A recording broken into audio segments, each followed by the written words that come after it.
शहाबुद्दीन बहुत खूंखार क्रिमिनल था और जो लालू राबड़ी राज को जो जंगल राज कहते हैं, आप कह सकते हैं कि उस जंगल राज का सबसे बड़ा वो चेहरा था। वो बहुत एक बदनाम शख्स था शहाबुद्दीन। अचानक परसों बहुत नाटकीय तरीके से ये भरत मिलाप वाला दृश्य देखा गया उसामा और तेजस्वी में, और उसके बाद लगा कि सारे गिले शिकवे इनके दूर हो गए और बिल्कुल सब अच्छा हो गया। तो दर्शकों को उत्सुकता होगी कि अचानक ये नाटकीय घटनाक्रम हुआ क्यों। तो मेरी समझ में ये है कि इसकी सबसे बड़ी वजह है पीके फैक्टर, यानी प्रशांत किशोर। राजद का परंपरागत वोट बैंक है, माई समीकरण जिसको कहते हैं, मुस्लिम यादव। यदि उससे वो मुसलमानों को तोड़ लेते हैं प्रशांत किशोर, तब तो राजद की हालत बहुत पतली हो जाएगी। तो कहीं ना कहीं इसी घबराहट की वजह से अचानक लालू और तेजस्वी ने लगता है उसामा और हिना को पैगाम भेजा कि जल्दी जल्दी आइए, सारे गिले शिकवे दूर होते हैं, जो चाहिए आपको, जहाँ से टिकट चाहिए हम लोग टिकट देंगे, जल्दी जल्दी कीजिए। अब तो उसामा के बेलागंज में भी जाने की बात हो रही है, शायद चला भी गया हो। सिवान के पूर्व सांसद शहाबुद्दीन के बेटे उसामा साहब और उनकी पत्नी हिना साहब ने आरजेडी की सदस्यता ले ली है। इन्हीं सब मुद्दों पे हमारे साथ बातचीत करने के लिए पूर्व आईपीएस अमिताभ दास जी हैं। सर, बहुत बहुत स्वागत है आपका। धन्यवाद आपका।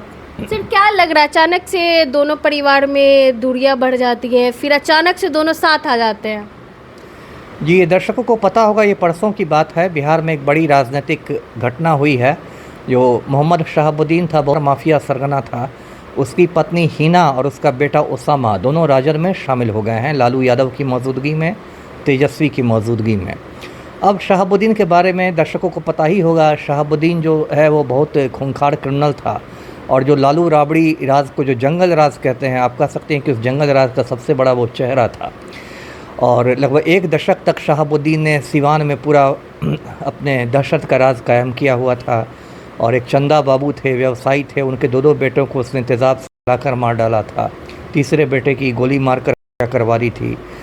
शहाबुद्दीन ने सिवान के एसपी जो थे संजीव सिंघल, उन पर गोलियां चलाई थी। एसपी को जान बचाकर भागना पड़ा था। उसके बाद प्रतापपुर कांड हुआ था शहाबुद्दीन को लेकर। शहाबुद्दीन के गुंडे ने एक डीएसपी को थप्पड़ मार दिया था। उसके बाद पुलिस वाले उत्तेजित हो गए थे। शहाबुद्दीन के गांव पर वो पुलिस का रेड हो गया था, उसमें 7-8 लोग मारे गए थे।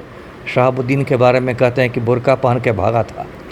तो बहुत एक बदनाम शख्स था शहाबुद्दीन। बाद में जब उसको तिहाड़ जेल दिल्ली भेज दिया गया, तब उसकी हेकड़ी गुम हो गई और फिर तिहाड़ में ही उसको कोरोना हो गया और 2021 में उसकी मौत हो गई, 3 साल पहले, एक कैदी के रूप में इलाज कराते समय।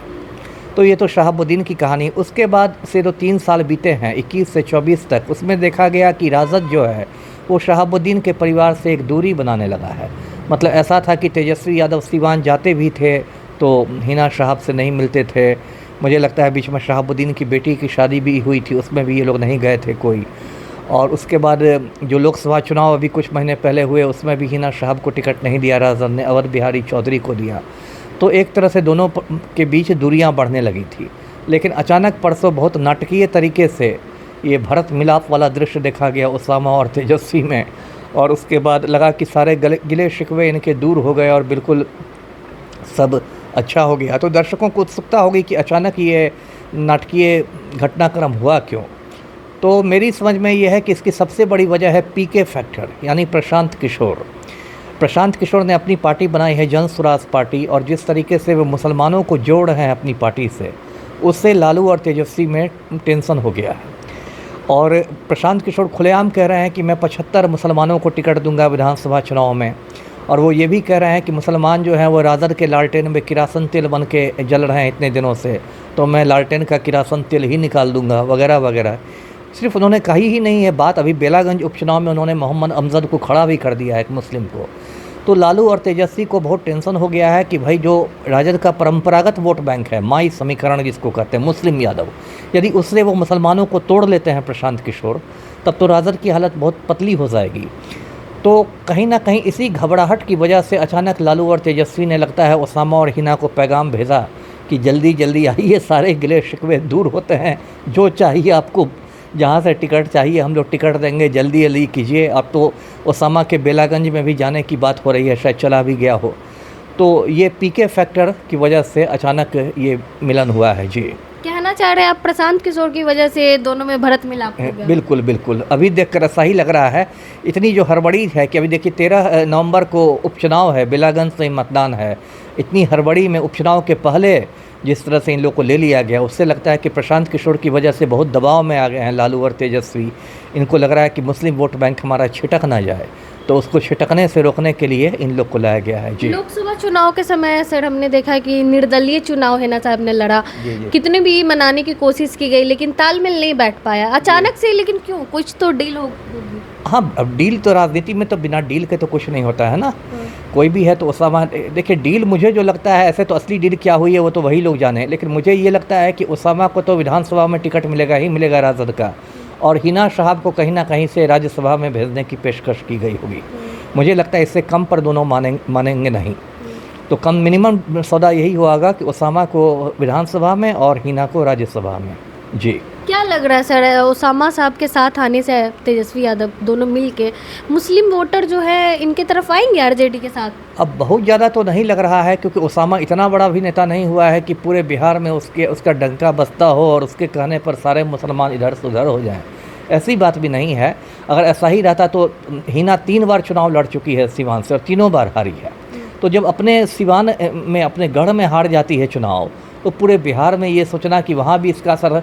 लेकिन जब मतलब थोड़ी घबराहट है लालू और तेजस्वी में, इसलिए उनको लग रहा है कि इन लोग को लाए। और एक आपके चैनल के माध्यम से एक और मैं भविष्यवाणी कर दूं, फिर हम लोग उस पर बात करेंगे हो सकता है भविष्य में, कि सिवान में एक और गिरोह चलता है खान बंधुओं का। उसमें रईस खान और अयूब खान दोनों अपराधी हैं, दोनों भाई हैं।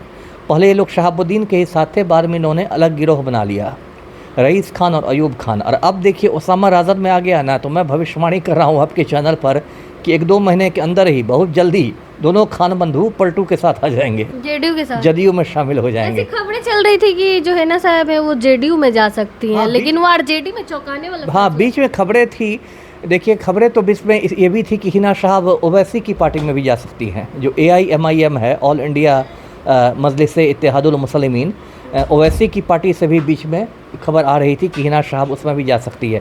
लेकिन मुझे लगा होगा कि हिना साहब को राजद में थोड़ा ज़्यादा वो मतलब कंफर्टेबल फील करेंगी, क्योंकि शहाबुद्दीन भी इतने समय लालू के साथ रहे, तो एक तरह से आप इसको घर वापसी कर सकते हैं। शहाबुद्दीन तो मतलब आप कहिए तो हमेशा तो वो राजद के साथ ही रह गए, लालू के करीबी नेता, लालू के करीबियों में रहे थे, तो इसलिए उनको राजद में ज़्यादा वो मतलब सुकून उनको मिलेगा हिना और उसामा को बनिस्बत जदयू या और पार्टी के। जी, उसामा साहब एक अच्छे नेता बन पाएंगे सर, क्योंकि मीडिया ने उनसे बातचीत करने की कोशिश की तो वो कुछ बोले नहीं, लोग सवाल उठा रहे हैं, जो बोल नहीं पा रहे वो क्या नेतृत्व करेंगे? अब देखिए, जहाँ तक मुझे पता है उसामा ने कानून की पढ़ाई की है। ये भी एक मतलब मजाक ही है कि जिसके अब्बा जान ने ज़िंदगी भर कानून ही तोड़ा, बेटा ने कानून की पढ़ाई की। खैर ऐसा नहीं है कि बेटा को अच्छा बनने का अधिकार नहीं है।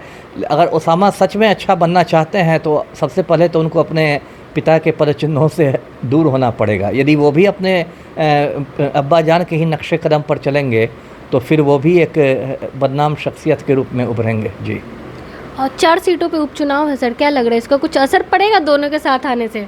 मुझे खास नहीं लग रहा है। देखिए बेलागंज में जहाँ मुस्लिम प्रत्याशी है मोहम्मद अमजद जनसुराज पार्टी का, वहाँ बीच में चर्चा थी कि उसामा जा रहा है या हो सकता है पहुँच भी गया हो, लेकिन मुझे नहीं लगता है। मोहम्मद अमजद वहाँ के कद्दावर नेता हैं, लोकल मुखिया रह चुके हैं, पहले से भी सुरेंद्र यादव से फाइट करते रहे हैं, तो वहाँ उसामा जाकर जो अमजद के परंपरागत वोटर हैं उनके साथी हैं, उनको वो छिटका दें, राजद की ओर ले आएँ सुरेंद्र यादव के बेटे की ओर, उसकी संभावना मुझे कम लगती है। जी, चलिए बहुत बहुत धन्यवाद सर। हमारे साथ पूर्व IPS अमिताभ दास जी थे।